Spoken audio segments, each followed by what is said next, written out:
In this video, I'll show you how you can add coupons on your Wix website. So for this, you want to go into the Wix editor and make sure to click on My Store.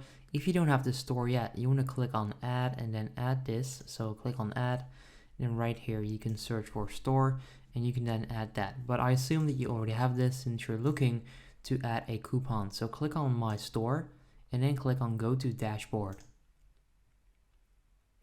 Once you do that, they will send you over to this page where you can click on Marketing and SEO. And then if you scroll down, you'll find coupons right there. Click on it and then click on New Coupon so you can add one. And you can then choose the type of coupon that you want to offer. So we have a price discount, a percentage discount, free shipping, a sale price, and buy X get Y for free. So you have 5 different coupons on Wix. All you need to do is choose the one that you want to offer. Right there you can then give them a coupon code.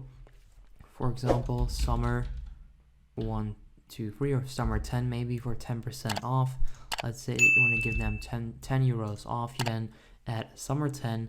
So with this coupon code, they can now get 10 euros off their price. You can then click on apply to and then choose all products maybe. But this comes down to what exactly you want to do. You can then set the dates for that coupon right here. But that's how you can add coupon codes on Wix. So if this video helps you out, make sure you go ahead and leave a like. I would appreciate that. And then I'll see you in the next one. Have a good day.